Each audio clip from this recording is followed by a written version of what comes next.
Hi, I'm Jim Morrison. My wife Deb and I own Western Maine Machines in historic downtown Rumford, Maine. When cleaning floors and carpets, it's always best to follow the manufacturer's directions. However, when cleaning carpets, that could cause issues. We could leave residue in the carpet, and we might not let the chemical work as long as we should in the carpet too. So we won't clean the carpet as well as we could. When we think of the chemical manufacturer and the machine manufacturer, they tell us to mix the chemical into the water in the machine. So that will cause a couple of problems. First, when we think of how the machine works, the machine is pulled backwards across the surface of the carpet. Water with the chemical is sprayed into the carpet. A brush rotates, agitating the carpet fibers, and then a vacuum shoe will suck the water up into the machine. How long is that chemical really working in the carpet as we're pulling it across the floor? Less than 2 seconds, not long at all. Not really giving us enough dwell time for the chemical to do a good job. Secondly, when we put chemical into the water in the machine and use it like they direct us to, we're leaving too much chemical in the carpet afterwards. Think about it. Can you suck up 100% of the water that we put on the carpet? No. We leave it damp a little bit. There's a little wetness in the carpet when we're done. So we're not picking up 100% of the water. So if we're leaving water in the carpet, we're also leaving chemical in the carpet as well, causing it to leave a residue, causing it to resoil quicker, and we'll not be happy with the result.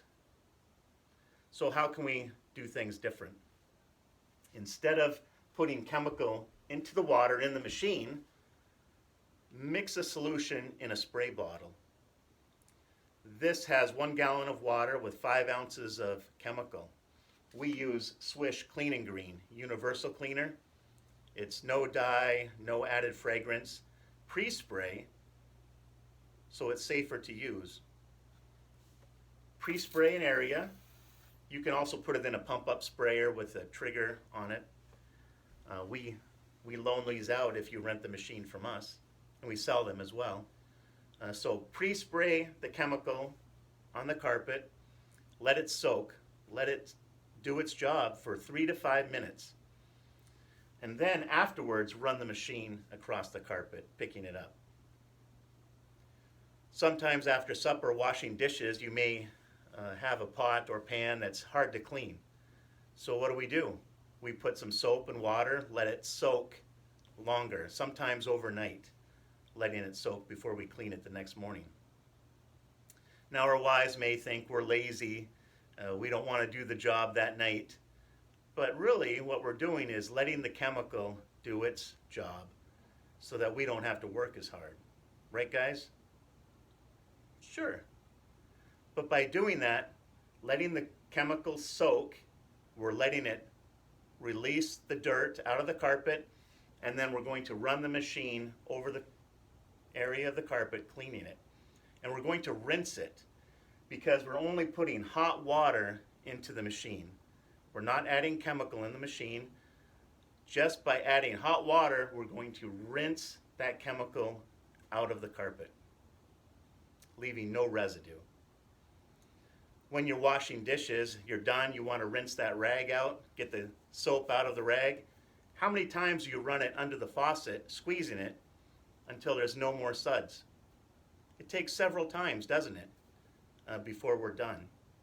Really shows you how chemical is retained in fabric. So it's so important then to rinse that chemical out of the carpet using the extractor with just hot water in the machine. By doing that, we'll let the chemical last longer on the carpet, letting it soak, doing its job, getting better results, and we're going to rinse it back out of the carpet by using just hot water. So it's best too to run the machine two directions by cleaning this side of the carpet fibers and then running it the opposite way, cleaning the other side of the carpet fibers.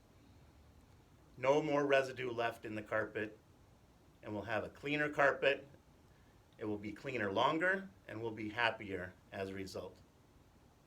If you have any questions regarding this, feel free to email me at jim@wmemachines.com.